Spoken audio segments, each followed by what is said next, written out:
اعوذ باللہ من الشیطان الرجیم بسم اللہ الرحمن الرحیم۔ عزیزان من،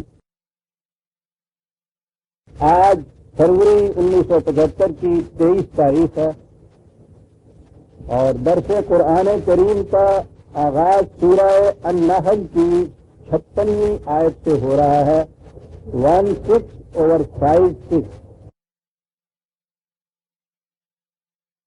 سابقہ درس میں ایک ہی آیت سامنے آئی تھی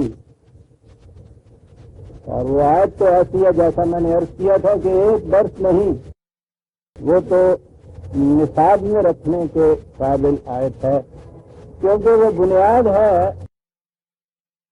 اس معاشی نظام کی جو قرآن کریم نے نو انسانی کی ربوبیت کے لیے تجویز کیا۔ میں نے گزارش کیا تھا، آپ کو یاد ہوگا کہ اصولی طور پر تو ہمارے اس زمانے کے معاشیین اس نقطے تک تو پہنچ گئے، بالخصوص مارکس نے تو وہ بات بڑے متعین انداز میں کہہ دی کہ from each according to his capacity and to each according to his need, ہر ایک سے اس کی استعداد کے مطابق کام لیا جائے اور اس کی ضروریات کے مطابق اسے دیا جائے۔ میں نے عرض کیا تھا کہ یہ اصول ہو سکتا ہے کہ وہ فکری طور پر اس پر پہنچا ہو، لیکن یہ تو 1400 سال پیشتر قرآن کریم نے یہ اصول دیا تھا اور نبی اکرم صلی اللہ علیہ وسلم نے اس پر عمل کر کے دکھا دیا تھا، اور یہی بنیاد ہے قرآن کے معاشی نظام کی۔ ضروریات زندگی کی ذمہ داری قرآنی نظام کے سر عائد ہو جاتی ہے، اور اس کی بنیاد میں نے عرض کیا تھا کہ یہ ایمان و ما بکم من نعمت فمن اللہ، وہ ذرائع پیداوار ہوں یا انسان کی اپنی اقتصادی صلاحیتیں، یہ نہ تو اس کی کہیں سے خریدی ہوئی ہوتی ہیں نہ خود پیدا کردہ ہوتی ہیں۔ یہ دونوں چیزیں اس نے کہا قرآن میں کہ یہ خدا کی طرف سے بلا مزد و معاوضہ ملتی ہیں، انسان کی اپنی صرف محنت اس میں ہوتی ہے۔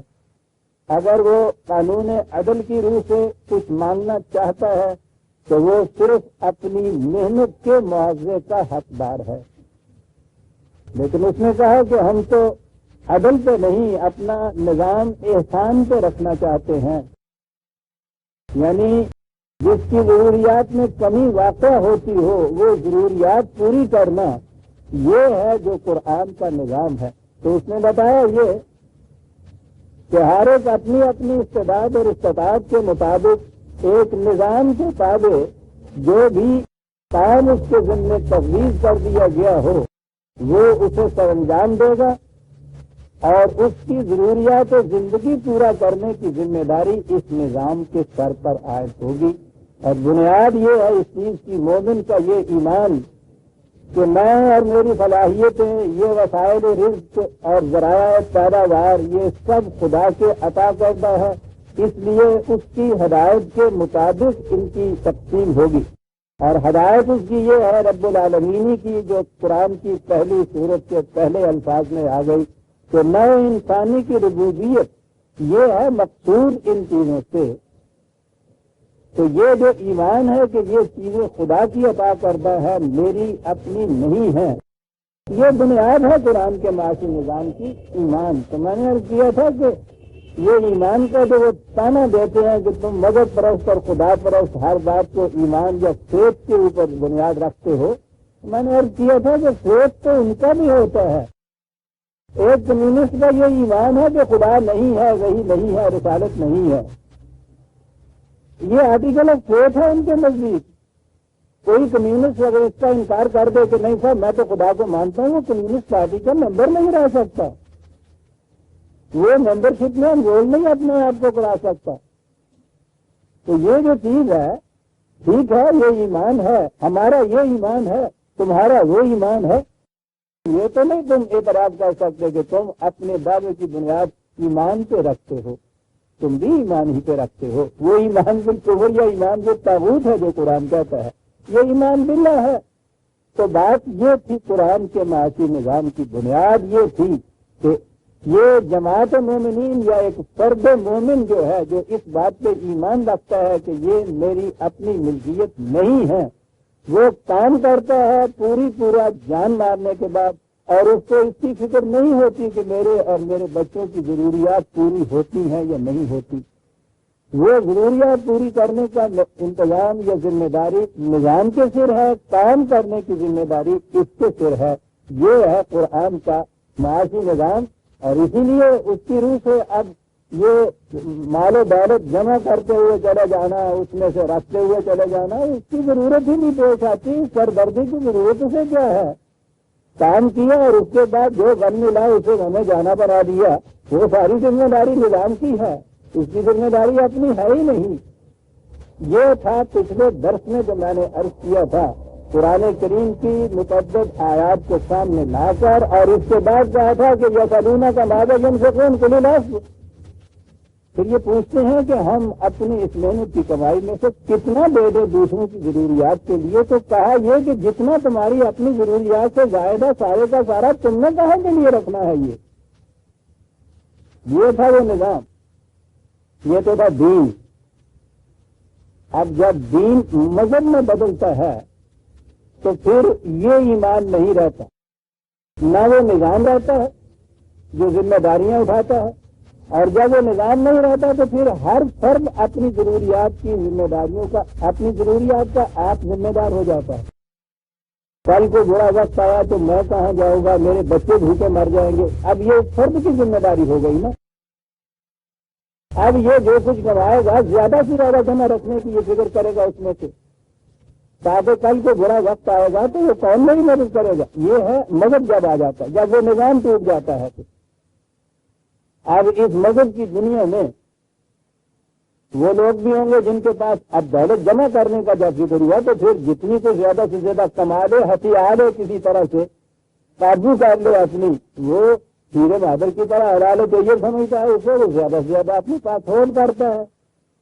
اب اس میں اب مذہب والے آ جاتے ہیں، وہ آگے اس کے بعد نصیحت کرتے ہیں کہ میاں اس میں سے کچھ فی سبیل اللہ بھی دے دینا چاہیے تمہیں، کچھ فی سبیل اللہ۔ اب یہ جو کچھ فی سبیل اللہ ہے یہ خیرات بن جاتی ہے، جتنا ہو سکے کسی سے کا اللہ واسطے کا وہ دے دے۔ آپ نے دیکھا کہ وہ نظام تھا، یہ اب چیز خالص جذباتی آ گئی اس میں کہ جتنا کچھ اللہ واسطے کو دے سکے۔ ایک تو اللہ واسطے کی یہ شکل ہوئی، اور وہی شکل ہے آگے چل کے جو آپ کے ہاں جس کا نام اب زکوٰۃ رکھا جاتا ہے۔ اس نظام میں زکوٰۃ کی یہ صورت پیدا ہو ہی نہیں سکتی۔ اب زکوٰۃ کی یہ صورت ہو گئی کہ وہ جتنا جی چاہے مال جمع کرو، سال کے بعد اس میں سے 40واں حصہ 2.5% وہ نکال کے اگر آپ دے دیجیے، وہ بھی خیرات کی شکل ہے، تو وہ باقی مال جتنا دیا ہے حلال ہے تو یہ ہو جاتا ہے، یعنی اس میں سے اتنا حصہ تم دے دو۔ یہ میں دوہرا اس لیے رہا ہوں کہ آپ دیکھیے گا کہ قرآن اگلی ہی آیت میں بات کیا کر جاتا ہے۔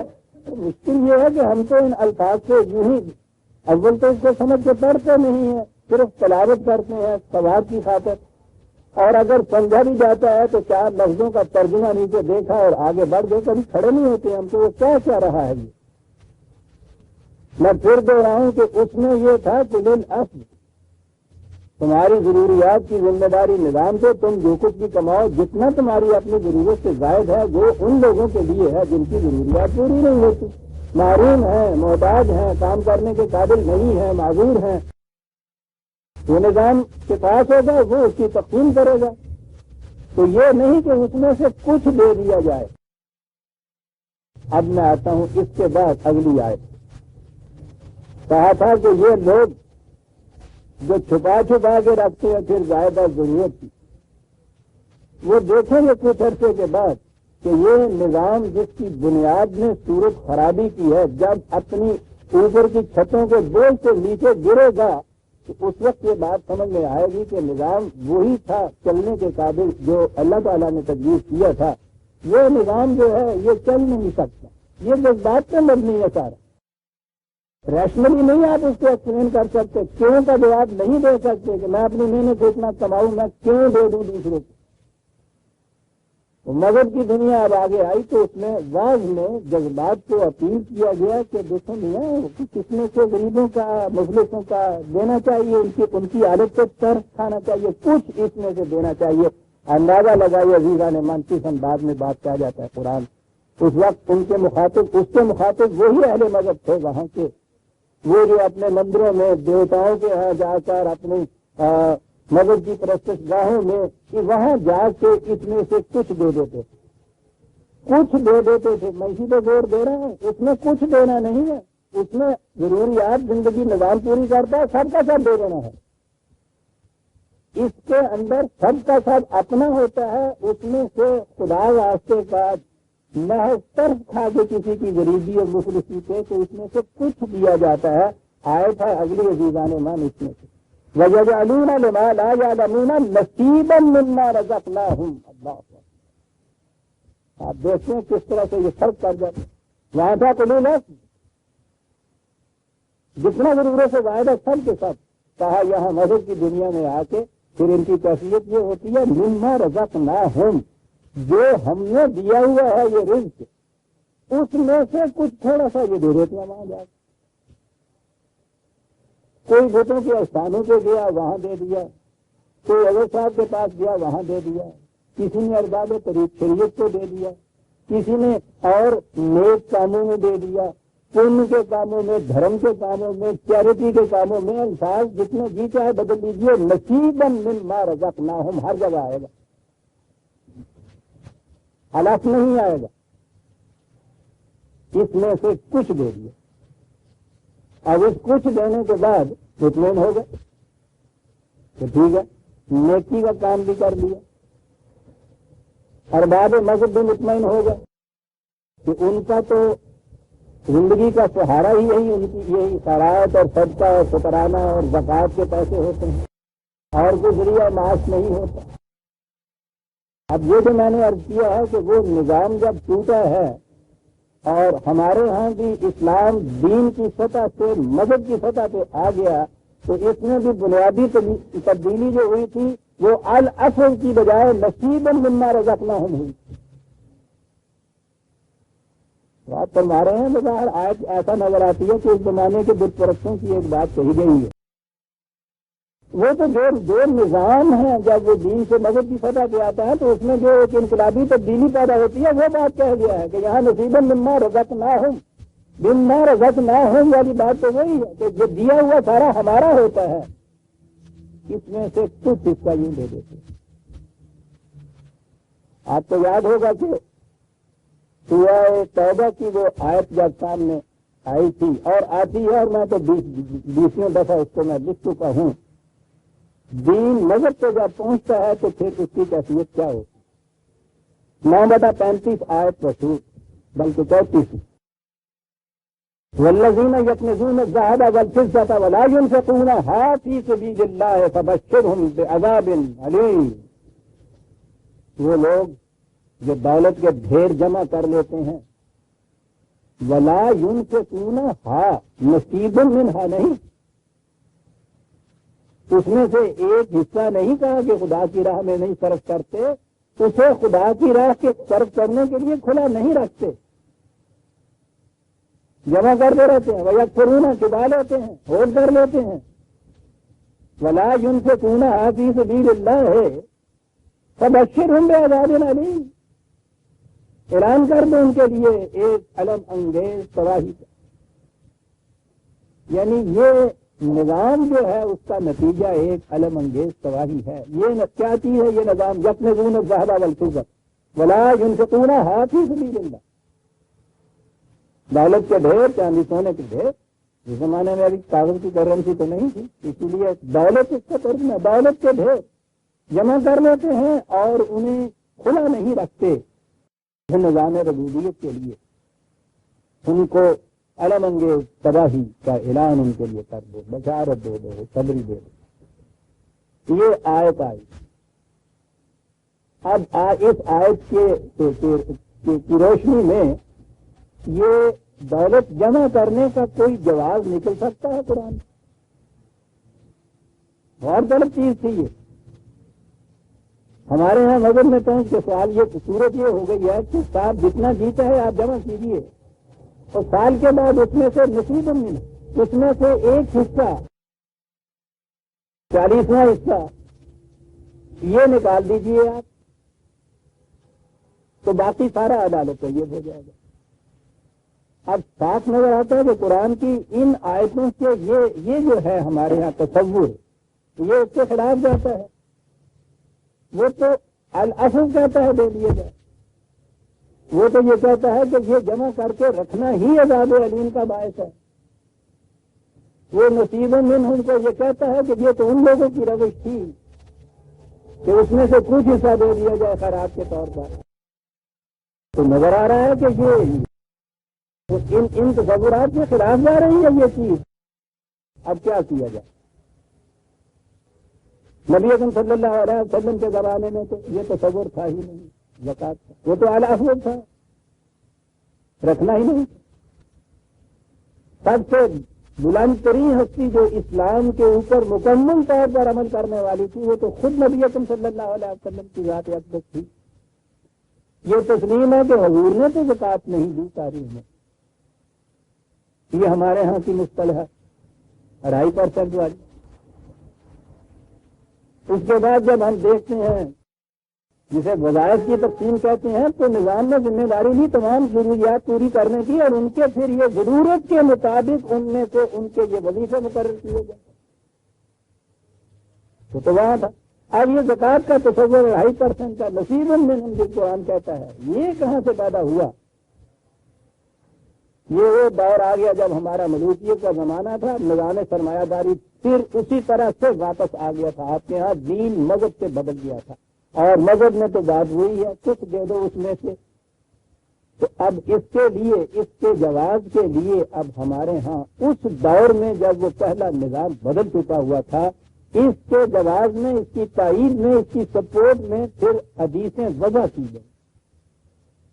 اس آیت کے متعلق آپ کے ہاں یہ صحیح ترین حدیثوں کے جو مجموعے ہیں اس میں یہ حدیث ہے.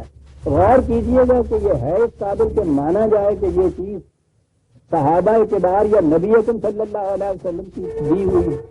وہ یہ حدیث کہ جب یہ آیت نازل ہوئی اس آیت کی تفسیر میں یہ حدیث بیان کی جاتی. جب یہ آیت نازل ہوئی تو صحابہ میں اس سے بڑا اطلاع سا پیدا ہوا، اضطراب سا پیدا ہوا. اللہ اکبر. یعنی اسی قرآن کریم میں اسی صورت میں قرآن کریم میں آ گئی اسی صورت میں چند ہی آیتیں آگے جا کر ان اللہ حشترا من المؤمنین انفسهم واموالهم بان لهم الجنہ. خدا نے مومنین سے ان کی جان اور مال خرید لیا ہوا ہے. جنت کے میں خرید لیا ہوا ہے خدا نے. یہ تھے صحابہ مومنین کہ جو بیچ چکے تھے اپنا یہ سب کچھ. ان کے متعلق یہ تفسیر اس آیت کی دی جاتی ہے کہ جب یہ نازل ہوئی کہ جمع نہیں کر سکتے ان میں بڑا اضطراب پیدا ہوا کہ ہے معاذ اللہ مارے گا جمع ہی نہیں کر سکتے. تو انہوں نے کہا کہ رسول اللہ صلی اللہ علیہ وسلم کی خدمت میں جا کے عرض کیا جائے کہ آپ کے صحابہ کا یہ اضطراب ہے یہ رد عمل یہ تاثر ہے اس آیت کے نازل ہونے سے. اللہ اکبر. وہ جو اپنی جانیں بھی بیچ چکے ہوئے تھے مال تو کوئی طے نہیں ہوتا عجیبہ نے من. انہوں نے بیٹھ کے مشورہ کیا بقول اس حدیث کہ رسول اللہ کے نوٹس میں لائی جائے بات کہ اس آیت کے نازل ہونے سے تو آپ کے صحابہ میں بڑا اضطراب پیدا ہو گیا. لوڑا آ گیا کہ ہو گیا یعنی اندازہ لگائیے جائیے حضور کو بتائیے جہاں کا. اب اس کے لیے نمائندہ چنے جا رہے ہیں حضرت عمر رضی اللہ تعالیٰ جن کی سیرت میں یہ خود لکھتے ہیں کہ رسول اللہ کے دور میں نہیں چلیے اس دور میں تو یہ سب کچھ دے دینے والی بات تھی. جب یہ خلیفہ ہوئے ہیں تو اس وقت تو اتنی عظیم مملکت کے مالک تھے یعنی اس وقت ممبر پہ کھڑے ہوئے جب تھے تو یہ روایت موجود ہے ہمارے سامنے کہ ان کے کرتے اور تہمت کے اندر 12 پیوند لگے ہوئے اس عمر کو نمائندہ بنایا جا رہا ہے اس چیز کے لیے کہ جا کے یہ بتایا جائے کہ اس آیت سے بڑا اضطراب پیدا ہو رہا ہے صحابہ میں کہ جمع نہیں کچھ کر سکیں گے ہم، خدا کا حکم آ رہا ہے، رسول صلی اللہ علیہ وسلم کی زبان مبارک سے صحابہ تک یہ پہنچ رہا ہے۔ رد عمل یہ ہے جن کے متعلق قرآن کہتا ہے کہ ان کی کیفیت یہ تھی کہ جو ہی کوئی حکم نازل ہوتا تھا وہ کہتے تھے سمعنا و اطعنا، ہم نے سن لیا، ہم اطاعت کرتے ہیں اس کے اوپر۔ حضرت عمر تشریف لے جاتے ہیں نبی اکرم صلی اللہ علیہ وسلم کی خدمت میں، جا کے عرض کرتے ہیں کہ آپ کو کچھ معلوم بھی ہے کہ اس کا صحابہ پہ کیا، آپ کے ساتھیوں پہ کیا رد عمل ہوا ہے، یعنی جیسے یہ حضور کا کوئی حکم دیا گیا ہے اور جا رہے ہیں کہ صاحب اس آرڈیننس کو واپس لیجیے، اس کا تو ریپرکشن بہت زیادہ سخت ہو رہے ہیں معاذن۔ خدا کا یہ حکم وہی آئی ہوئی، حضور نے ان سے کہا کہ جاؤ، ان سے کہا یہی ہیں، گھبرائے نہیں، بے گوشے ہیں، بات نہیں سمجھی انہوں نے کہا جی کیا بات تھی کہ ان سے جا کے کہو کہ اس میں سے اگر 2.5% وہ زکوٰۃ نکال دیا کریں گے تو اس آیت کا منشا پورا ہو جائے گا۔ اور اس میں یہ ہے کہ جب انہوں نے آ کے یہ بتایا تو انہوں نے نعرہ تکبیر بلند کیا، اللہ اکبر، صاحب کیا موجود یہ دیکھیے عزیزاں نے، خاص نظر آ رہا ہے کہ یہ ایک وسیع روایت اس دور میں جا کے بنی جب یہ اولی العفو والی بات جو تھی وہ ذہنوں سے نکل گئی، وہ نظام جو تھا وہ ختم ہوا، دین مذہب کی سطح پہ آ گیا، وہاں اب خیرات کا تصور ہوا۔ یہ آیت سامنے آتی تھی، اس قسم کی آیتیں قرآن میں کئی آیتیں ہیں اس نظام کی، یہ سامنے آتی تھی، یہ اس کے راستے میں روک بن جاتی تھی کہ صاحب یہ تو قرآن کہہ رہا ہے کہ جس نے بھی جمع کیا مال و دولت عذاب علیم کی وجارت اس کو دو، تو یہ جمع کیسے کیا جا سکتا ہے؟ اب اس دور میں قرآن کی ان آیتوں کو تو بدل نہیں سکتے تھے، اس کی حفاظت کا ذمہ تو خدا نے خود لے رکھا تھا۔ پہلے انبیاء کرام کی تعلیم یہی آئی، وہاں ان کے ہاں بڑی آسانی تھی، ان کے جانے کے بعد وہ کتاب کے اندر ہی تبدیلی کر دیتے، یہ کتاب کے الفاظ تو ہمارے ہاں وہی رہے، لیکن ان الفاظ کے رہنے کا فائدہ کیا تھا جب اس کے ساتھ یہ کہہ دیا کہ صاحب یہ رسول اللہ صلی اللہ علیہ وسلم نے اس کی یہ تشریح فرمائی ہے، یعنی وہ قرآن کے الفاظ سیدھے ظاہر ہیں کہ جو بھی جمع کر کے رکھتا ہے ان کو عذاب علیم کی بشارت۔ اور ان اصل کی بات ہے، اس میں خدا نے خرید لیا ہوا یہ سارا کچھ۔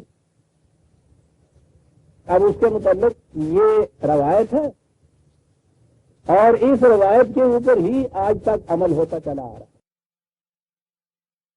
اب جمع ہونے والی بات جو تھی یہ قرآن کی، یہ اس روایت کی بنیاد پر منسوخ قرار دے دی جاتی کہ یہ حکم ہی منسوخ ہو چکا ہے، حکم وہ رہتا ہے۔ میں نے عرض کیا ہے نا کہ جب بھی وہ نظام جو ہے دین کا، وہ نظام دین کا جب بدلتا ہے اور مذہب کی سطح پہ آتے ہیں تو پھر اس میں یہی کچھ ہوتا ہے۔ دلیل اب یہی دی جاتی ہے کہ صاحب آپ جو یہ کہہ رہے ہیں کہ صاحب یہ سارے کا سارا دینا ہوگا، یعنی مجھ سے آگے یہی کہتے ہیں کہ آپ جو یہ کہہ رہے ہیں وہ معذرت یہ میں کہہ رہا ہوں، یہ قرآن نہیں کہہ رہا کہ جی آپ جو یہ کہہ رہے ہیں کہ سارے کا سارا دے دیا جائے، کل کو اگر کسی پہ مصیبت پڑے گی تو وہ کیا کرے۔ اب اس میں سے اگلا حصہ جو ہے نا وہ جو ہے یا ذہن سے باہر کر دیتے ہیں یا جان کے سامنے نہیں لاتے، تو صاحب یہ نہیں کہا جا رہا۔ قرآن یہ پہلے کہتا ہے وَمَا مِن دَابَّةٍ اللہ اللہ رزقها کہ جتنے متنفس ہوں گے ان کی رزق کی ذمہ داری پہلے لینی ہوگی تمہیں، اور جب یہ چیز ہوگی تو اس کے بعد یہ آیتیں سمجھ میں آئیں گی۔ تمہارا قصور فہم یہ ہے کہ یہ نظام والی بات تو تم نہ ذہن میں لاتے ہو نہ اس کے قائم کرنے کی کوشش کرتے ہو، رکھنا چاہتے ہو یہی نظام مذہب والا، اور اس نظام کے اندر یہ فکر نہیں کرتی یہ بات کہ سارے کا سارا دے دیا جائے، بالکل سچ ہے لوگ۔ تو بجائے اس کے کہ یہ کہیں کہ ہمارے ہاں کا موجودہ یہ تصور مذہب کا ہی خلاف اسلام ہے، وہ چاہتے یہ ہیں کہ یہ تصور مذہب کا تو ایسے رہے، بڑا آسان ہو جاتا ہے مذہب میں آ کے دین، یعنی جس میں یہ چیز تو اگر اس میں سے 2.5% دے دیا جائے، اور وہ بھی ہر شاید نہیں دیا جاتا، میں تفصیل میں نہیں جاتا، یہ بڑی بڑی چیزیں جو کارخانے وغیرہ ہیں یہ تو اس میں سے مستثنا ہے، ایگزمپٹڈ ہے. میرے کو مارے 6 یہ لگتا ہے جا کے چھاڑی والے کو لگتا ہے کارخانے دار کو لگ رہی. وہ تو میں کئی دفعہ مثال سمجھایا کرتا ہوں کہ اب بھی ان کے یہاں کا جو نصاب ہے نا کہ کتنے پہ لگتا ہے وہ بھی بڑا دلچسپ نصاب ہے. 52 تولے چاندی کے اوپر تو زکات آج بھی زیادہ سے زیادہ جو قیمت اس کی لگے گی 3-4 روپے کی ہوگی نا. 150-200 روپے والے پہ تو زکات 7.5 تولہ سونا جو ہے 6,000 روپے کا اس پہ زکات میں. میں کیا یہ رہا تھا کہ اگلی آیت میں قرآن بات یہ واضح کر گیا وَيَجْعَلُونَ لِمَا لَا يَعْلَمُونَ نَصِيبًا مِّمَّا رَزَقْنَاهُمْ. اللہ اکبر. قرآن کا انداز یہ ہے، خدا کو تو ضرورت نہیں ہوتی. قسم ہے تیرے خدا کی، جسے ہم کہتے ہیں اپنی زبان میں، قسم ہے تیرے خدا کی، لَتُسْأَلُنَّ عَمَّا كُنتُمْ تَفْتَرُونَ. تم سے پوچھا جائے گا کہ تم نے دین میں یہ اختراع کیسے کی. یاد اللہ کتنی عظیم چیز ہے. تم سے پوچھا جائے گا کہ تفترون اختراع ہے یہ دین میں، یہ جو تم نصیباً مما رزقناہم والی بات لے آئے، اختراع پوچھیں گے ہم. اب ان کے ہاں کی توہم پرستیاں، جہالت، ضمن درمیان میں 2-3 آیتوں میں وہ بھی بات آ گئی کہ دیوتا نہیں دیویاں بھی ساتھ ان کے ہاں ہوتی ہیں. ملائکہ کے متعلق یہ چیز، خدا کی اولاد کا بھی عقیدہ، خدا کے ہاں بیٹیوں کا بھی عقیدہ، یعنی توہم پرستیوں میں یہ جو تھا نا کہ کہاں کہاں جا کے کس کس قسم کے بتوں کے استانوں پہ، دیوتاؤں پہ، اور اس میں پھر دیویاں بھی ہوتی ہیں، وہاں جا کے جو چڑھاوے چڑھاتے ہیں یا وہاں جا کے جو نصیب مما رزقناہم دیتے ہیں، پن کرنے کے لیے جو دان دیا جاتا ہے، کہتا وہ دیویاں بھی انہوں نے بنا رکھی ہیں. وَيَجْعَلُونَ لِلَّهِ الْبَنَاتِ. کہتا کہ ان کی کیفیت یہ ہے کہ اللہ کے لیے بھی بیٹیاں بھی تجویز کرتے ہیں. سبحانہ، کتنا بلند ہے ان تصورات سے. وَلَهُمْ مَا يَشْتَهُونَ. کہتا اپنے متعلق ان سے کہیے تو ہمیشہ بیٹا مانگتے ہیں، اور ہمارے متعلق یہ جو فیصلہ کر رہے ہیں ہمیں بیٹیاں سونپی جا رہی ہیں. یعنی اپنے بھی آئی نہیں، رب نے سمجھا کڑیاں ساری منڈے نہ لے. یعنی کیا انداز قرآن کا ہے، تنقید کا انداز بھی. وَإِذَا بُشِرَ أَحَدُهُم بِالْأُنثىٰ ظَلَّ وَجْهُهُ مُسْوَدًّا وَهُوَ كَظِيمٌ. کہتا کیفیت ان کی یہ ہے کہ کہیں ان کو خبر اب مل جائے نا کہ بھائی تمہاری بیوی نے بیٹی اب تو بعد جنی ہے، تمہارے ہاں بیٹی پیدا ہوئی ہے. کہتا ہے کہ غم کے مارے منہ کالا ہو جاتا ہے سن کے ہی. عزیزان مان، کیا 1400 سال پہلے کی بات ہو رہی ہے یا آج بھی یہی کیفیت ہو رہی ہے؟ میرے علم میں ہے یہ واقعات جس میں آ کے یہ کہا گیا 4-5 بچوں کی ماں آج سے وہ روئی کہ اس دفعہ یہ حکم لگ گیا ہے میرے یہاں سسرال میں، اچھی بھلی بستی رہتی، کہ اگر اب کے بیٹی لڑکی پیدا ہوئی تو طلاق دے دی جائے گی. سمجھاؤ. میں نے گھروں میں کوہرام مچ کے دیکھا ہے بیٹی کے پیدا ہونے سے. آج سچ مچ بین کی آواز، اونچی ان کے بین سے رونے کی آواز. کیا ہوا؟ تیسری بیٹی ہے. یہ قرآن کہتے ہیں ان کی کیفیت یہ اس زمانے کی جہالت کی بات کو کر رہا ہے. وہ کافر تھے، وہ مشرک تھے، وہ جاہل تھے. زمانہ جاہلیت کا اسے ہم قرار دیتے ہیں. ہم اللہ کے فضل سے مسلمان ہیں، مومن ہیں. زمانہ بھی علم و تہذیب کا اور روشنی کا آ گیا ہوا ہے، اور کیفیت آج بھی وہی ہے کہ بیٹی کے پیدا ہونے کے اوپر کہتا غم کے مارے منہ کالا ہو جاتا ہے. یتوارا من القوم من سوء ما بشر بہ. تو کہتا ہے یہ خبردار چاہتی ہے تو وہ چھپتا پھرتا ہے، منہ نہیں دکھاتا کسی کو. یہ کیفیت ہو گئی ہے. اور سوچتا یہ ہے کہ ایمسکہ علی ہون ام یدسہ فی التراب. سوچتا یہ ہے کہ اس کو زندہ رکھ کے اپنے لیے بے عزتی کا سامان قائم رکھوں یا کسی وقت اس کو جا کے مٹی میں دبا دوں زندہ. یعنی اب وہ بیٹی کا زندہ رہنا اس کے لیے وجہ ذلت ہے. خود بات کہتے ہیں نا کہ صاحب رزق کی وجہ سے تھا کہ بیٹی کو دینا بہت کچھ پڑتا ہے اور بیٹا کما کے لاتا ہے. وہ قرآن کہتا ہے نہیں یہ بات نہیں. بیٹی وجہ ذلت ہے. کوئی داماد بنے گا کوئی سندھی بنے گا یہ ساری چیزیں اس میں آ جاتی ہیں نا. پھر آج بھی اس دعوت تمدن و تہذیب میں بھی عزیزہ نے مان معاف رکھیے گا یہ بات. گھر میں بیٹے کی میاں صاحب کی جو عزت ہوتی ہے اس کو تو چھوڑ دیجیے. دماد بن کے جب وہ آتا ہے تو آپ دیکھتے ہیں وہاں کیا فرق ہوتا ہے اس سے. ہمیشہ بڑے آئے بس کاربا میں جوتیاں پہن رہی ہوں گے.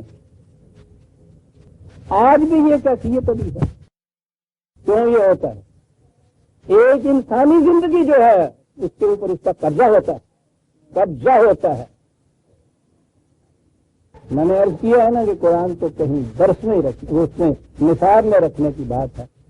اگر میں آپ کو آج یہ بتاؤں کہ نفسیاتی طور کی تو ایک سیڈسٹک یہ نفسیاتی مرض ہوتا ہے سیڈزم. دوسرے کو تنگ کر کے تکلیف پہنچا کے خوش ہونا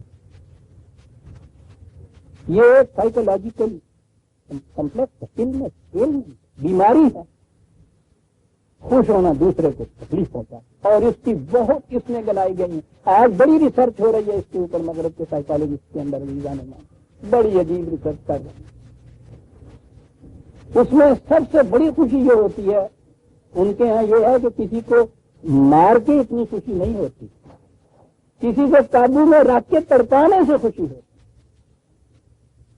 اندازہ لگائیے. وہ قرآن کے جس نے پورے انسانیت سے کہا تھا والا کا کرم نہ بنی آدم.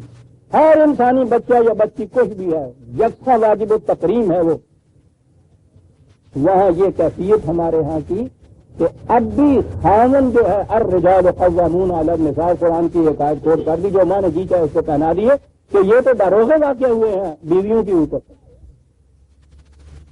حالانکہ وہاں الرجال اور النساء ہے. رجال جو ہے فرد یہی ترجمہ کرو تو عورتوں کے اوپر اگر ہو.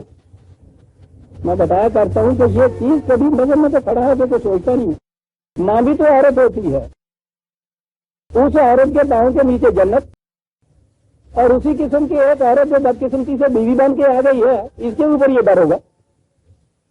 اس کے بیٹے کے لیے اس عورت کے پاؤں کے نیچے جنت اور اس کے لیے یہ اس کا ڈر ہوگا. تماشا ہو رہا قبضہ.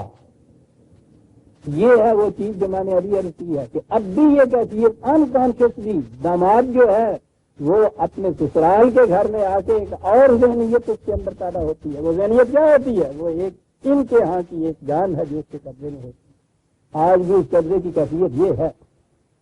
انسیکیورٹی ہے نا سب سے بڑی چیز جو انسان کو مارتی ہے. عدم تحفظ کا احساس. ہمارے ہاں معاشرہ نہیں آپ کے ہاں کے موجودہ اسلام میں سب سے زیادہ عدم تحفظ انسیکیورٹی کا احساس بیوی کے لیے. 10 بچوں کی ماں بھی ہو گئی ہے بیچاری. سفید دال اس کے ہو گئے ہیں. جب جی چاہے وہ آگے میاں صاحب کھڑے ہیں غصے میں آ کے اور ان نے کہا کہ آج نمک زیادہ پا گیا تھا طلاق طلاق طلاق ختم قصہ. وہ ان بچوں کو مظلوموں کو لے کے روتی پیٹتی جہاں جی چاہے ٹھیک کراتے اس کو جائز کا کوئی کنسر نہیں ہے. جاؤ نکلو اسی وقت گھر سے نکال دیا جائے. اتنا بڑا قبضہ اور اتنی بڑی انسیکیورٹی. پھر کہتے ہیں ہمارے یہاں کے بچے جو ہیں وہ یہ ہو جاتے ہیں. اس قسم کی انسیکیورٹی کی زندگی میں جینے والی ماں کے گود میں جو بچے ہوں گے آپ سوچیے تو صحیح ان کی نفسیاتی کیفیت کیا ہوگی. صحیح سائیکولوجیکل انوائرمنٹ کے لیے قرآن نے کہا تھا لا خوف علیہم ولا هم یحزنون. اس میں نہ کوئی خارجی قسم کا خطرہ ہوگا نہ دل میں حزن اور افسردگی ہوگی اس کے اندر. اور جس عورت کی کیفیت یہ ہے کہ وہ آخری وقت تک تھمی ہوئی لرزتی ہوئی ترسا رہتی ہے کہ نہ معلوم کس وقت میاں صاحب کے مزاج میں تلخی واقعہ ہو جائے تو اس کے بعد صاحب انہوں نے کہا طلاق طلاق طلاق کرتا ختم. نہ کہیں اپیل نہ کوئی وکیل کچھ بھی. ندامت ہوئی تو مولوی صاحب کے پاس پتا اس کے بعد انہوں نے کیا حکم دینا ہے؟ ایزان من اگر گوئم جماعت جہاں سے زبان پہ لاتا ہوں زبان چل جاتی، نہیں لاتا تو مغز استخاص ہو گیا۔ حکم یہ دیا جاتا ہے کہ اب یہ خاتون ایک رات کے لیے کسی دوسرے کے ساتھ جا کے تو یہ نکاح کر کے ہم بستری کرے، پھر صبح کو یہ عزیزان من اس سے زیادہ سیڈیزم کہیں اور ہو سکتی؟ کس قدر یہ تسلیم کرتا ہے اپنے جذبے دوسرے کو لا کے تڑپا کے اور اس سے لذت حاصل کرنا، اور اسے معاشرے میں کہیں ندامت نہیں ہوتی جب یہ کچھ کرتا۔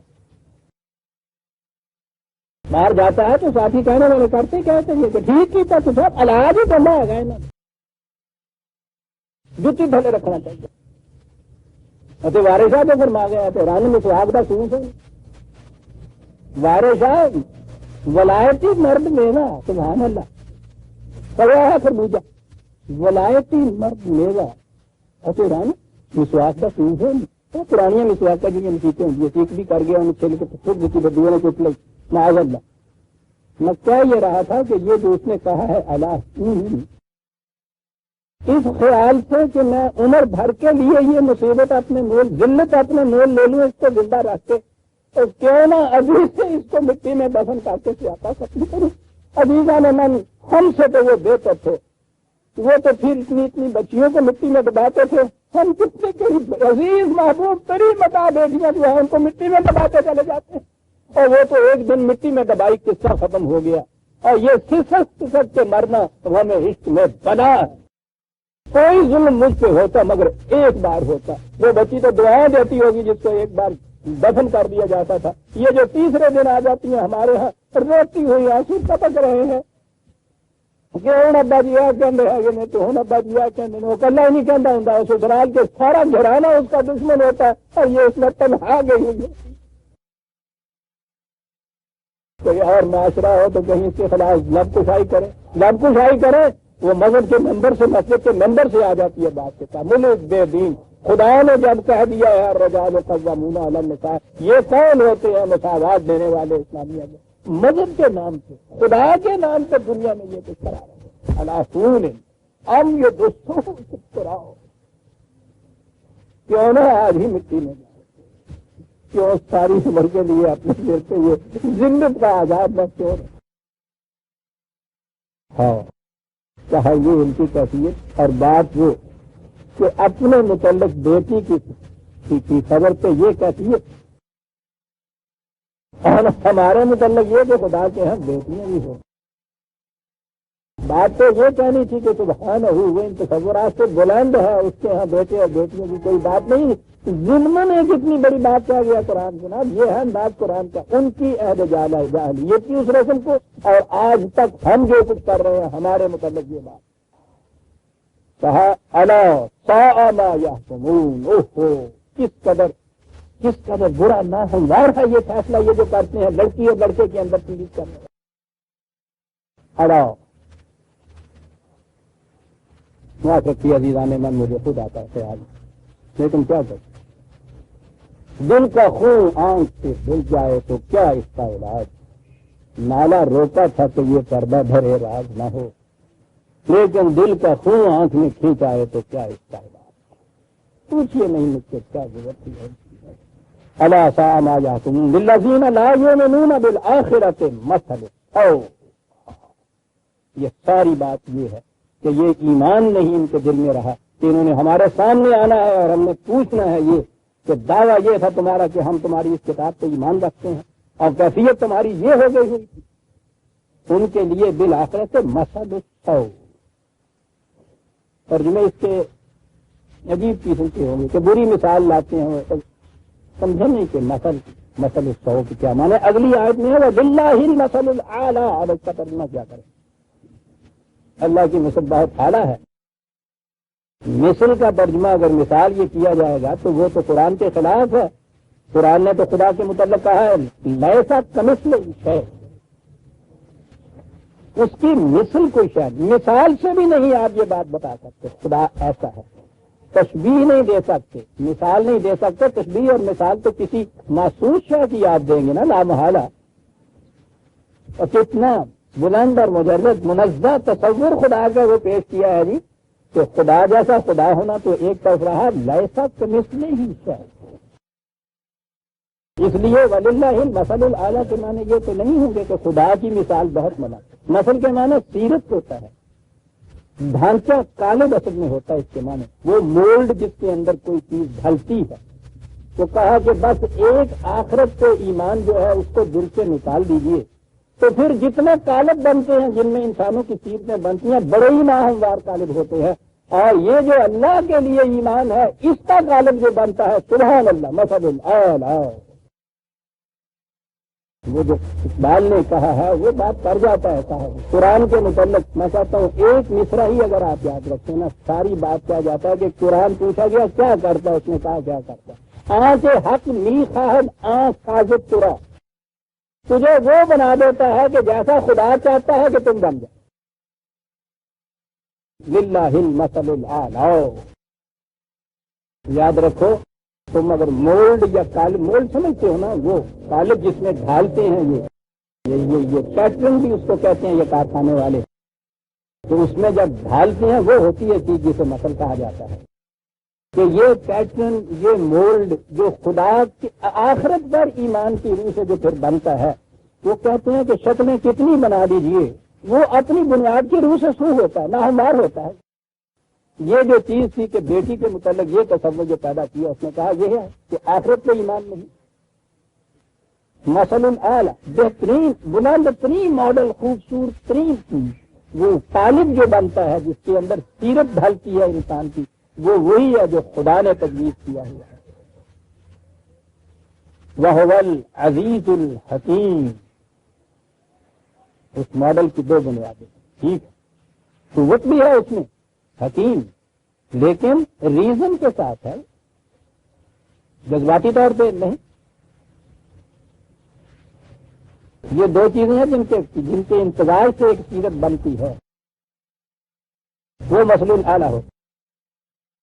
صاحب یہ دین مذہب میں تبدیل کر دیتے ہیں. معاشرے میں یہ تمام چیزیں ساری روا رکھی جاتی جن کو دین مٹانے کے لیے ہے. یہ لڑکے اور لڑکیوں کے اندر امتیاز، یہ عدل مساوات، یہ الرجال قوامون علی النساء کے اپنے غنیت کی تصور، یہ دروغے بن کے اپنی سیڈسٹک ٹینڈنسی کی سیٹسفیکشن کے انتظار سامان باہم پہنچانا، یہ سب کچھ کہا کہ یہ وہ چیزیں تھیں کہ ان کی بنیادوں کے اوپر وَلَوْ يُؤَاخِذُ اللَّهُ النَّاسَ بِظُلْمِهِمْ مَا تَرَكَ عَلَيْهَا مِن دَابَّةٍ. ان کی بنیادوں پہ اگر صورت یہ ہوتی کہ جو ہی کسی نے یہ بات کی اور فوراً جھپٹ کے ہم اس کو ختم کر دیتے گھرائے اور کے اوپر کوئی متنفس باقی نہ رہتا. لیکن ہمارا قانون رحمت بھی ساتھ ہے عدل کے اور وہ یہ ہے وَلَٰكِن يُؤَخِّرُهُمْ إِلَىٰ أَجَلٍ مُّسَمًّى. ہم اسے مہلت اور قانون کا وقفے کا ایک قانون ہوتا ہے. ایک کام اور اس کے نتیجے میں ایک مہلت ہوتی ہے، ایک وقفہ ہوتا ہے، بیج کے پھل بننے تک کے دوران ایک وقفہ ہوتا ہے. اس قسم کی غلط روش اور اس کے تباہ کن نتائج کے درمیان ایک مہلت کا وقفہ ہم دیتے ہیں تاکہ اس میں یہ اپنی اصلاح کر لیں. اگر ہر پہلی بیماری کے ساتھ ہی موت آ جانی ہو تو باقی انسان باقی کوئی نہ بچے. کسی کو بھی یہ پتہ نہیں ہوتا کہ میرے اندر کیا کیا تبدیلیاں ہو رہی ہیں، کس قسم کے امراض جو ہیں ان کے بیج بوئے چلے جا رہے ہیں، ابتدا ان کی ہو رہی ہے. ہمیں تو اس وقت پتہ چلتا ہے نا جب وہ تڑپانے لگ جاتا ہے درد. ڈاکٹر سے پوچھیے جب کہتے ہیں نا کہ جی رات چنگا والا سوچا ہے ویسے سویرے اٹھنے پتہ نہیں کی ہو گیا. وہ کہتا ہے کہ یہ رات چنگا والا نہیں سویا تھا، یہ تو 2 برس سے اس کی گردے کے اندر یہ تفریح چل گئی تھی چمبک کو. وہ تشخیص اسی دن کرانا چاہتا ہے قرآن. کہتا ہے اس میں ڈھیل نہ، اس میں تاخیر نہ کرو، بچ جاؤ گے. لیکن ہمارا قانون یہ ہے کہ غلط کام اور اس کے تباہ کن نتیجے کے درمیان مہلت کا وقفہ ہوتا ہے. اور کئی مقامات میں اس نے کہا ہے کہ اسی سے یہ لوگ غلط فائدہ اٹھا جاتے ہیں. ذہن میں یہ ہوتا ہے کہ نہیں صاحب کون پکڑنے والا ہے، کچھ بھی نہیں، راوی عائش لکھتا ہے کچھ بھی نہیں ہوتا، سارے دیکھو یہ کس قدر ظلم ہو رہا ہے، کس قدر غلط چل رہا ہے، لوٹ رہے ہیں، کسوٹ رہے ہیں، ایکسپلائٹیشن ہے، غصب ہے، نہر ہے، سب ہو رہا ہے، کوئی پوچھتا ہی نہیں، وہ پکڑتا ہی نہیں ہے، خدا ہے تو پکڑ کیوں نہیں لیتا ہے؟ کہتا ہے اس سے یہ غلط تصور بھی ہوتا ہے، لیکن ہم ان کی ان باتوں کی خاطر اپنا یہ قانون نہیں بدلتے، اس لیے کہ ہم حلیم واقع ہوئے، ذرا سی بات کے اوپر کسی کا کام نہیں ہے کہ بگڑ جائیں کہ اچھا یہ کہتے ہیں کہ پکڑنا کیوں نہیں، میں تو پڑھ کے باتنا آئے گا، تو کہتا نہیں، بہت حکیم ہے وہ، حکمت کے مطابق اس نے یہ وقفہ رکھا ہوا ہے، اس سے بچی ہوئی ہے، اس نے کہا یہ ورنہ ایک متلفظ باقی نہ ہوتا، لیکن یاد رکھو فَإِذَا جَاءَ أَجْلُهُمْ لَا يَسْتَأْخِرُونَ سَاعَةً وَلَا يَسْتَقْدِمُونَ، جب پھر وہ آخری لمحہ آ جاتا ہے، جب وہ تعمیری قوتیں بالکل ختم ہو جاتی ہیں، دب جاتی ہیں، تو اس کے بعد پھر ایک لمحہ بھر کی بھی دیر اور سویر نہیں ہوتی، پھر وہ فیصلے کی آخری گھڑی آ جاتی ہے، جب ڈاکٹر اناؤنس کر دیتا ہے کہ نہیں نبض طاقت ہے، دل کی حرکت بند ہو گئی، تنفس جاتا، آیا پھر وہی کہ مذہب کی دنیا میں وہی جو اس نے کہا تھا یہودیوں کے مطابق یکتبون الکتاب بایدیہم ثم یقولون ھذا من عند اللہ، اپنے ہاتھ سے فتویٰ لکھتے ہیں اور یہ کہتے ہیں شریعت خداوندی یہ ہے، ہو یہ رہا، یہ سارے کچھ اپنے ہاتھوں سے لکھے ہوئے ہوتے ہیں اور یہ شریعت خداوندی کہہ کے پیش کیا جاتا ہے اس کو، جسے قرآن نے ابھی افتراء کہا تھا،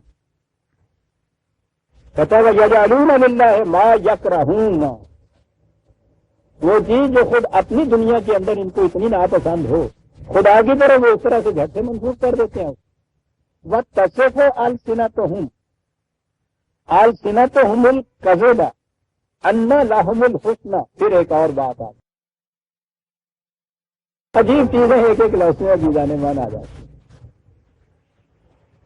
کہتا یہ تو اپنے ہاں کا معاشرہ اس قسم کی، اپنے ہاں یہ شریعت کے نام پہ اس قسم کی چیزیں ان کو وضع کر دینا، ان کی پابندی کر دینا، نظر آ رہا ہے کہ یہ سلب و نہب ہے، یہ ایکسپلائٹیشن ہے، یہ سیڈسٹک ٹینڈنسی ہے، یہ گلا گھونٹنا ہے ان لڑکیوں کا، ان بیویوں کا جن کو یہ عورتیں کہتے ہیں، یہ عدم مساوات ہے کہ کوئی بھوکا ہی مر رہا ہے، کس کی ہاں یہ اتنا مال و دولت جمع ہو رہا ہے، یہ سب چیزیں آپ اکٹھی کرتے جائیے نا جو کہتا چلا جا رہا ہے، اللہ مذہب کی دنیا میں اگر ہٹ کے ذرا سوچیں تو نظر آتا ہے کہ بڑی غلط باتیں ہیں،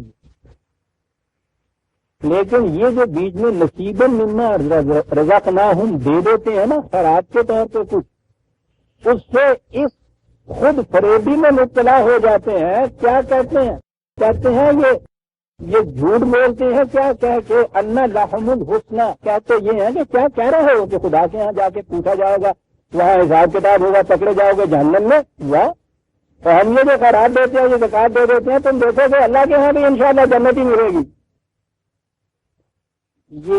یہ کر کے اس طرح تو اس خود فریبی میں مبتلا ہو جاتے ہیں، ان لہم الحسنى، خدا کے ہاں بھی تم دیکھو گے کہ ہمارے غریبہ ہی ہیں، ٹھیک ہے، ان کا معیار اگر یہ ہے تو وہ تو سیدھی بات ہے نا، مرے کو مارے شاہ مدا، یہاں بھی غریب آدمی بیچارہ جو ہے وہ ہاتھوں سے مارتا ہے، مصیبتیں جھیلتا ہے، غریب کو دھوتیاں بھی پڑتی ہیں، اور کیونکہ اس نے صدقہ زکات خیرات کا کوئی کام نہیں کیا ہوتا ہی نہیں اس کے پاس، اور یہ جو ان کی محنت کی کمائی سے چھینا جھپٹی کر کے ایک مسجد بنوا دیتے ہیں، یا اس میں مسجد بنوانے میں حصہ لے لیتے ہیں، وہ ان کو کہہ دیا جاتا ہے کہ جنت میں موتیوں کا گھر تمہیں مل جائے گا، یہاں بھی عیش وہاں بھی عیش، کہتا ہے ان کی کیفیت یہ ہے، یہ سب کچھ کرنے کے بعد یہ بڑی عجیب چیز کہہ رہی ہے عزیزان من، خالی ریشنلی اگر آپ ان سے گفتگو کیجئے تو بات سمجھ میں آئے گی کہ یہ کتنی بری چیز ہے جو تم اس طرح کی ایکسپلائٹیشن کرتے ہو، کتنی بری چیز ہے کہ تم بیویوں کے اوپر اس قدر ظلم کرتے ہو، تو وہ اس کے بعد اس کا جواب نہیں ان کے پاس ہوگا۔ مذہب کی دنیا میں آ کے ان لوگوں سے یہ کہیے تو کہتا ہے کہ یہ جو درمیان میں کوئی تھوڑا سا یہ صدقہ زکات خیرات دے دیتے ہیں نا ان کے ہاں، اس سے ان کو یہ خود فریبی ہو جاتی ہے کہ کوئی بات نہیں، خدا کے ہاں بھی ہمارے ہاں یہی حسنہ ہی لکھا ہوا ہے۔ دوسری جگہ اس کی وضاحت کر دی ہے قرآن نے۔ وہاں زیادہ وضاحت ہے یہ بات ہے 41/50,000 ہاں پیچھے سے بات چلی آ رہی ہے انسان کی، اور پھر یہ کیفیت ہے وَلَئِنْ أَذَقْنَاهُ رَحْمَةً مِنَّا مِنْ بَعْدِ ضَرَّاءٍ مَسَّتْهُ لَيَقُولَنَّ هَٰذَا لِي۔ اگر مصیبت پڑتی ہے تو اس وقت تو خدا بہت یاد آتا ہے ان کو، وہ تو پوچھو ہی نہیں کہ پھر وہ کتنی نظریں اور منتیں، اور پھر خدا تو ایک طرح ہے جن کو یہ خدا کے مقرب سمجھتے ہیں، وہ جو راستے میں ٹوٹ رکھے ہوئے ہوتے ہیں نا کہ ان کو دعا وہاں پہنچ جاتا ہے، ان کے ہاں کی منتیں کتنی ہوتی ہیں، نظر میں آگ کتنا ہوتا ہے، کہتا ہے یہ سارا کچھ یہ سب وہاں ہوتا ہے، اور جب وہ مصیبت ٹل جاتی ہے لَيَقُولَنَّ هَٰذَا لِي، وہ بات تو اس کے بعد جب آپ کو ملتا ہے تو پھر یہ فنکا بن جاتا ہے کہ سارا یہ سب ہماری محنت کا، ہمارے ہنرمندی کا کمایا ہوا ہے، ہمارا ہے یہ سارا کچھ۔ وہ بات جو تھی خدا والی کہ جو اس کی نعمتوں کا دیا ہوا ہے اس سے انکار ہوتا ہے، پھر وہی یقولن ھذا بھی ہمارا ہے۔ پورے پچھلی دفعہ میں نے کہا قارون کا جواب قرآن نے یہی دیا تھا، اس نے جس سے جب کہا تھا کہ یہ اتنا کچھ تم جمع کر رہے ہو، انسانیت مر رہی ہے، تو یہ اس نے کہا تھا کہ یہ مجھے الا علم عندی ملا، میری ہنر مندی کا نتیجہ ہے جو مجھے ملا، تم کون ہوتے ہو اس میں دخل دینے والے؟ یہی بات ہے، وہ یہ یقولن ھذا بھی میرا ہے، سمجھ لیجیے بات تو قرآن کی بڑی اونچی ہوتی ہے، تو بعض دفعہ سمجھانے کے لیے کسی کی سطح کی بھی بات آ جاتی ہے۔ ہمارے یہاں مشہور ہے کہ اس کا ایک بیل جو تھا وہ گم ہو گیا، عام طور پہ میراثیوں کی طرف منسوخ کر دیتے ہیں ایسی باتوں کو، تو اس نے کہا کہ 11ویں والے جو میرا بیل لگ جائے تو میں 11 روپے میری نیاز دے جاؤں، پھر 17ویں والا آگے آیا میرا بیل لگ گیا، میں 17 روپے کی نکال دیا، آ گیا وڈاسی تیر ہے واسی 12 سال والا کہ لگ جائے میں 100 روپے کی نکال دے دیا۔ انہوں نے کیا تیرا بیل تو سارا تمہیں 17 روپے کا ہے گا سی جیسے چلنا کیا آ جنیا منتا تو من چکے ہوا ہوا ہے ایسے نال کے 4 بیل آ جانے نے کہ بیل دبن میں بہرے دے گا کتوں کہنے لگا سنی ہاتھ پا لیں گے تو سارے نے ڈوکے دے دیا۔ قرآن کہتا ہے لئن اذقناہ رحمتا منا من بعد ضراء مستہ لیقولن ھذا لی، جب وہ بیل سنی ہاتھ پا جاتا نا وہ کہتا ہے میرا بیل ڈالا میں نہ سالے کہہ رہا تھی چاچے لگتے رہے یقولن ھذا لی، کی باتیں سب بھول جاتا ہوتا ہی ہے دیوان من، بات چھوٹی سطح کی نہیں بڑی سے بڑی سطح پہ بھی یہی ہوتا ہے۔ ھذا لی اس سے کہا جاتا ہے کہ یاد رکھو خدا کے ہاں جا کے تو اس کا احساس دینا پڑے، وہ جواب اس کا ہوتا ہے، جواب یہ ہوتا ہے کہ وما اظن الساعۃ قائمۃ،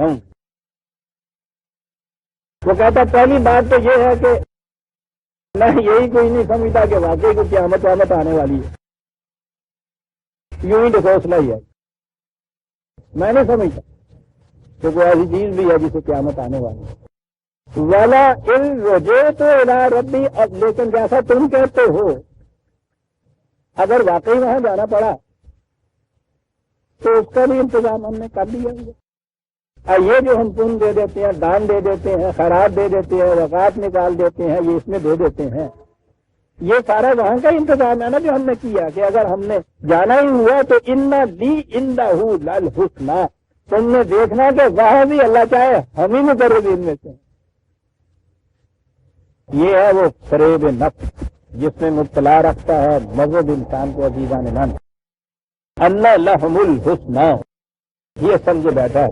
قرآن کہتا ہے لا جرم ان لہم النار وانہم مفرطون، ان کو کہہ دیجئے کہ حقیقت یہ ہے، یہ نہیں جو وہ کہتے ہیں کہ وہاں بھی ہمارے لیے صنعت و مدارج ہی ہیں، ان کو کہیے کہ وہاں تمہارے لیے جہنم ہے، یاد رکھو۔ بات تو یہاں ختم ہو جانی تھی، لہم النار آگ ہے، تباہ کن جات۔ ایک لفظ آگے کہا ہے جس میں یہ پھر واضح کیا کہ یہ جہنم اور جنت یہ ہوتا کیا ہے، ایک ایک لفظ میں اتنی عظیم حقیقتیں بیان کرتا چلا جاتا۔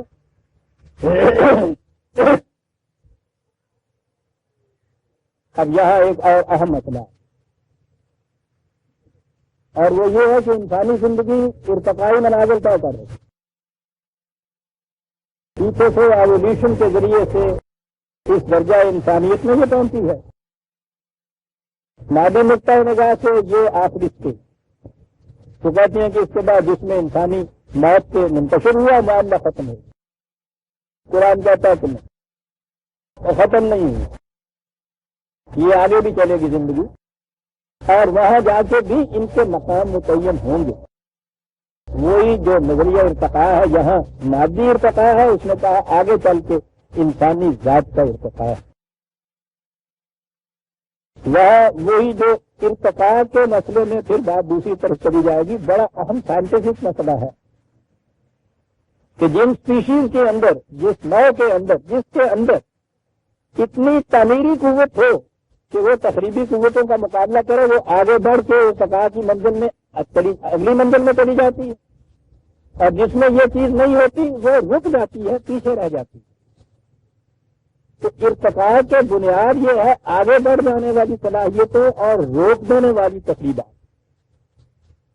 النار کہا جائے اور اسے کہا گیا انہم مفرطون، ایک لفظ کہ یہ پیچھے رہ جانے والے ہیں۔ جنت والوں کے متعلق قرآن نے کہا ہے بس سابقون سابقون، آگے بڑھ جانے والے، آگے بڑھ جانے والے۔ جہاں اعمال صالحہ کا ذکر کیا ہے حصول جنت کے لیے، وہاں بھی یہ ہے فی ذالک فلیتنافس المتنافسون،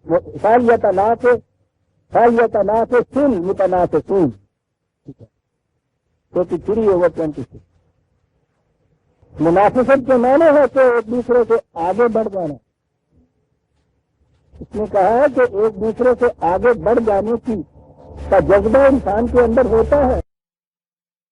غلط جذبہ یہ ہے کہ الحاکم التکاثر، تم ان دنیاوی مال و متاع کے اندر ایک دوسرے سے بڑھنے کی ریس میں لگے رہتے ہو۔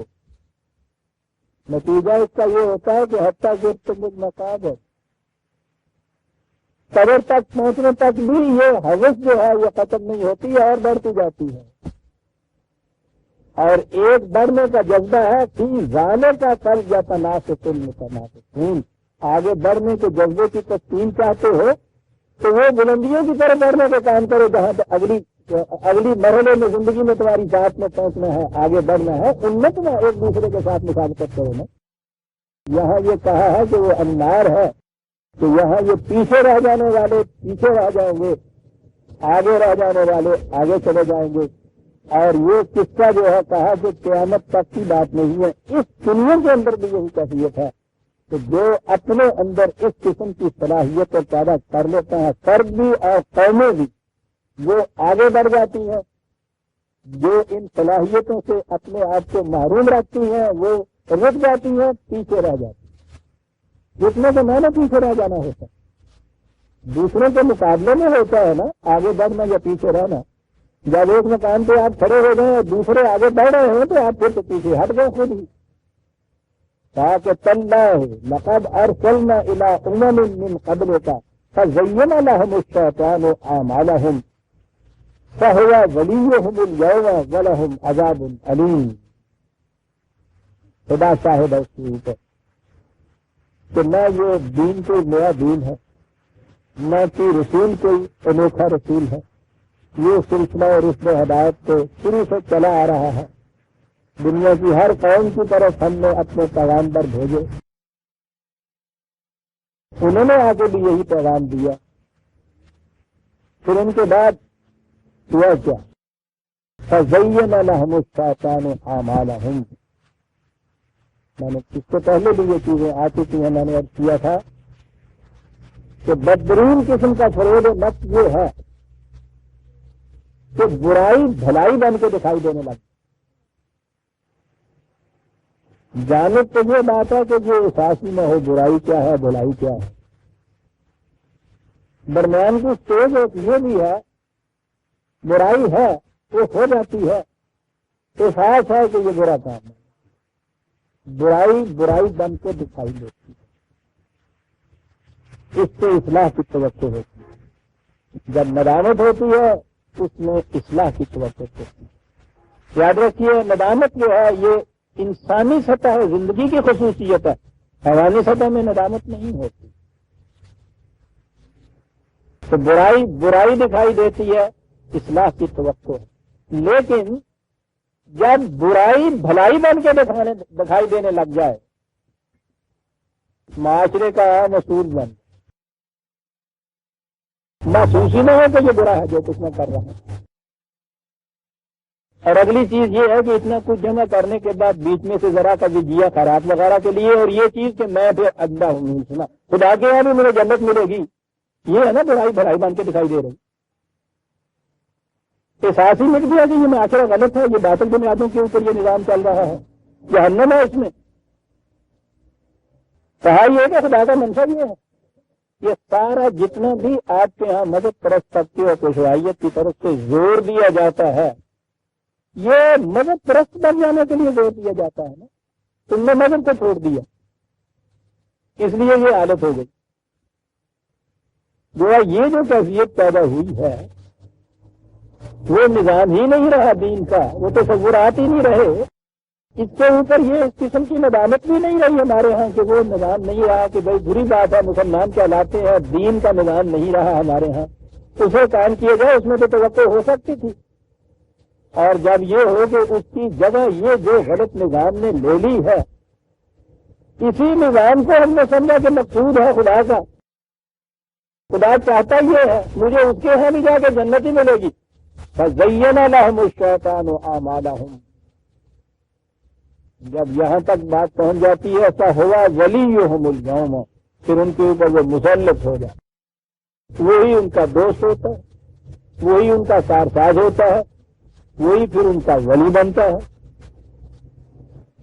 یہ کیفیت ہو جاتی ہے اس معاشرے، کرتا تھا جذبات کے زور پہ وہ معاشرہ چلتا ہے، نہ خدا کا فیصلہ، وہ تو بہت بڑی چیز، نہ اپنے فکر کی روح سے کچھ کرنا، اللہ برصبیر تنظم یہ بھی ایک بڑی چیز ہے کہ چلیے اور کچھ نہیں ہے تو یہ بنیادی مفاد تک کچھ حاصل ہو جائے گا۔ یہاں یہ کیفیت ہے کہ وہ پھر جذبات ہی جذبات مسلط ہو جاتے ہیں۔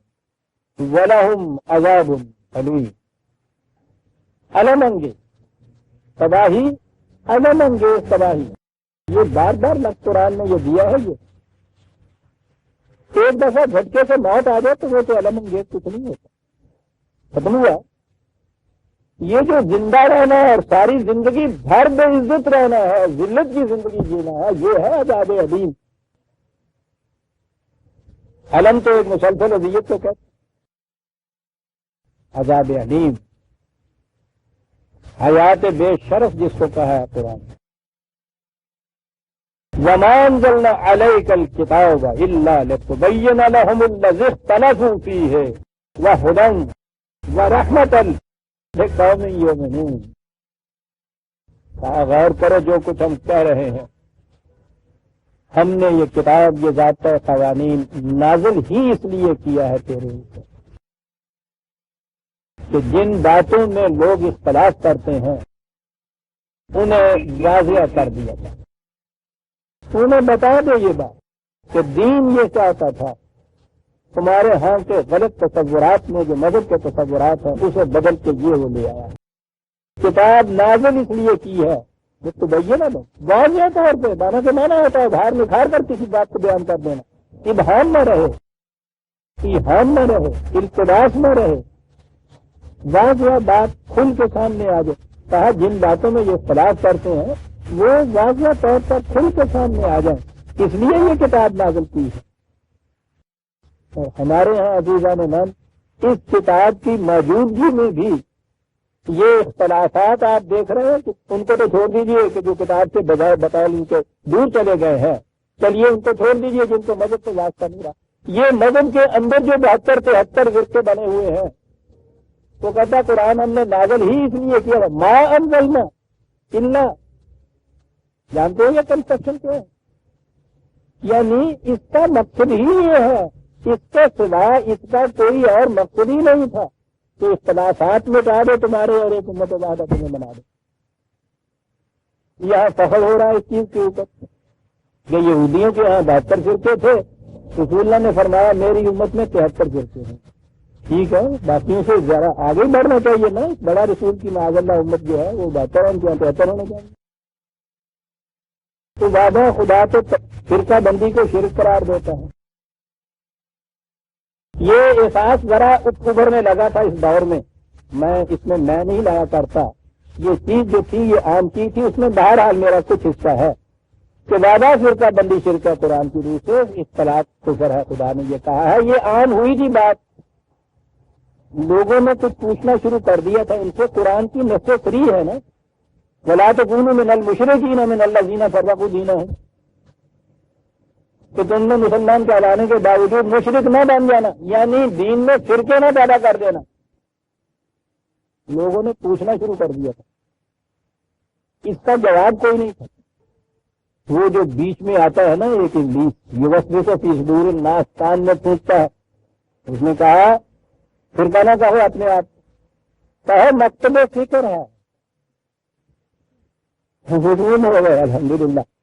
وہ قرآن کی آیت جو تھی نا مشرکین میں سے نہ ہوگا نا، وہ تصرفوں کے لیے ہے، وہ فرقوں کے لیے ہے. اچھا یہ تو مکاتب فکر ہے صاحب. یہ رامداس کا نام عبد الرحمان رکھا، انہوں نے کہا الحمدللہ مسلمان ہو گیا. مکتب فکر ہے صاحب. فَزَيَّنَ لَهُمُ الشَّيْطَانُ أَعْمَالَهُمْ، یہ ہے جو قرآن کہتا ہے. شیطان مزین بنا دیتا ہے ان کی نگاہوں میں ان کے باطل اعمال. فرقے مکاتب فکر بن گئے. تو پوچھنے والے نہیں. تو کوئی فرقہ فکری طور پر، فکر تو فلسفی ہوتی ہے، تھاٹ ہوتا ہے، فکر کی بنیاد پہ تو فرقہ بنتا ہی نہیں. بڑے بڑے فلاسفر آپ کے یہاں مسلمانوں میں گزر چکے ہیں. یہ ابن رشد ہے، ابن سینا ہے، ابن سینا ہے، یہ جتنے بھی ہیں، ابن باجہ ہے. کبھی ان کے نام پہ آپ نے فرقہ کو سنا ہے؟ وہ مفکر تھے نا. وہ تو اقبال مفکر تھا، ہے تو فرقہ. فرقہ تو عقیدے اور عمل کی بنیادوں پہ بنتا ہے. پہلی نشانی ہوتی ہے نماز الگ پڑھتے ہیں. یاد رکھیے اس چیز، پہچاننا ہونا اگر یہ فرقہ ہے یا نہیں. دیکھو یہ کہ یہ دوسروں سے الگ نماز پڑھتے ہیں یا نہیں، دوسرے امام کے پیچھے نماز پڑھتے ہیں، وہ نہیں نہ کرتا ہے الگ فرقہ. کیا یہ مکتب فکر ہے؟ عقیدہ میں اختلاف اور عمل میں پہلا اختلاف نماز کا ہے. قرآن نے اس آیت میں کہا تھا اقیم الصلاۃ ولا تکونوا من المشرکین، صلاۃ کو قائم رکھو. اگر نمازی تم نے کہنا ہے کہ یہ کرو اور پھر مشرکوں میں نہ ہو جائے، یعنی فرقے نہ بنا لو. اس نے صلاۃ کو وجہ بتایا تھا وحدت امت کا. یہاں نماز ہی نشانی ہے فرقے کی پہلی. کیا ہے یہ؟ مزین بنا دیا شیطان نے. کہا جی مکتب فکر ہیں یہ فرقے. اب دیکھیں گے آپ آج کل عام طور پہ یہ ہو رہا ہے، یہ لفظ استعمال کر رہے ہیں. کس طرح مزین بناتا ہے شیطان اعمال کو انسان. وَمَا أَنزَلْنَا عَلَيْكَ الْكِتَابَ إِلَّا لِتُبَيِّنَ لَهُمُ الَّذِي اخْتَلَفُوا فِيهِ، اختلافات جو کرتے ہیں ان کو مٹانے کے لیے آیا ہے. پھر ان سے پوچھا جی اختلافات، کہا جی رسول اللہ کی حدیث ہے اختلاف امتی رحمت ہے. تو یہ تو دوسری امتوں کے اختلافات کی بابت ہے جہاں عذاب علیم ہے. میری امت کا اختلاف جو ہے رحمت کا. اللہ کیا بات ہے. گھڑتے چلے جاؤ، بناتے چلے جاؤ. رحمت یہ بھی نہیں کہ قابل معافی ہے، چلو درگزر ہی کی جائے گی، نہیں، یہ تو رحمت ہے. یعنی اگر یہ اختلافات نہیں ہیں تو تم خدا کی رحمت سے محروم ہو. اب قرآن نے کیا کہا تھا اس قرآن کو کہ یہ اختلاف مٹانے والا ہے، وہ ہدی و رحمتن، تو یہ ہے رحمت. وہاں یہ لفظ ہے جیون من. اور مصیبت تو یہ ہے نا کہ کیا کہے ان سے. کہنے کے لیے تو پہلے انہوں نے ایک منکر حدیث لیبل لگایا ہے، سنو ہی نہیں. وہ رحمت یہاں لایا ہے، اختلاف مٹانے کے لیے آیا ہے، اور یہ ہے رحمت اس کی. وہ کہتے ہیں کہ وہ فرمایا حضور نے کہ میری امت کی اختلاف رحمت ہے. وہ یہ کہتا ہے اختلاف کا مٹانا اس کتاب کے ذریعے سے رحمت ہے. لیکن اگلے لفظ میں تو بات صاف کر دی. یہ رحمت کن کے لیے ہے؟ لقوم یؤمنون، مومنوں کے لیے. جی اب سوچ لیجئے کہ اختلاف رحمت کن کے لیے ہے. اگر یہ وحدت جو ہے جو قرآن کی روح سے پیدا ہوتی ہے اختلافات کو مٹانے کے بعد وہ رحمت ہے لقوم یؤمنون، اختلاف رحمت کن کے لیے ہے؟ اور جس رسول صلی اللہ علیہ وسلم کی یہ اس قسم کی حدیثیں ان کی طرف منسوب کرتے ہیں ذات رحمت کی طرف. اندازہ لگائیے ان کے متعلق قرآن کریم میں دوسری جگہ یہ آیت ہے کہ جو لوگ اختلاف پیدا کر لیتے ہیں دین میں، لستا میں کی شے، یہی غالباً الفاظ ہیں، اگر میں غلطی نہیں کرتا تو راشد خان تو بتا دیں یہی الفاظ ہے، ٹھیک ہے جی، شکریہ۔ لستا میں کی شے، اے رسول یہ لوگ جو اختلاف پیدا کرتے ہیں دین کے معاملے میں، تیرا ان سے کوئی واسطہ نہیں، خدا کے نظام میں مشرک رسول اللہ صلی اللہ علیہ وسلم کے ساتھ کوئی تعلق باقی نہیں ہوتا، وہ امت محمدیہ کے افراد نہیں ہے جو اس قرآن میں ہے۔ ریفرنس دوسری دفعہ دے دوں گا، ذہن میں چک نہیں آئے۔ لستا میں ان کی یہ رسول تیرا ان سے کوئی واسطہ نہیں، نہ خدا کا تعلق نہ رسول کا واسطہ۔ خدا یہ کہتا ہے اختلاف کا متنا رحمت، رسول کی طرف منسوخ کر دیتے ہیں یہ روایت کہ آپ نے یہ فرمایا میری امت میں اختلاف رحمت اللہ تعالیٰ یہ نہیں، لیکن یہ تو ان کے لیے ہے جو ایمان رکھیں اس کتاب کے اوپر عزیزان ایمان۔ اور آگے پھر قرآن لے آیا اپنا وہی انداز، وہی کائناتی نظام جو ہے، پھر نظام ربوبیت جو اس طرح سے بکھرا ہوا ہے، اس نظام ربوبیت سے پھر دلائل لا رہا ہے ان کو شہادات میں پیش کرنے کے بعد، اور بڑی عجیب آیتیں آ رہی ہیں۔ اور اسی میں پھر آگے وہ آیت آ رہی ہے جس میں یہ ہے کہ ہم نے شہد کی مکھی کی طرف وحی کی ہوئی ہے، بتائے گا کہ یہ شہد کی مکھی کی وحی کے معنی کیا کرتی ہے شہد کی مکھی۔ ہم کو نہیں پتا نا، تو ڈنگ مار دیا منہ سے گندا ہے، پوچھئے جنہوں نے تحقیقات کی عزیزان من، صرف شہد کی مکھی کے اوپر قرآن نے اس طرف توجہ دلائی تھی۔ اس کے لیے مغرب کے محققین نے اتنی موٹی کتابیں لکھی ہوئی ہیں، ان کے ہیں گروہ ہیں جنہوں نے ساری عمر صرف کر دی شہد کی مکھی کو مطالعہ کرنے کے لیے، اسٹڈی کرنے کے لیے، اور کتابیں لکھی۔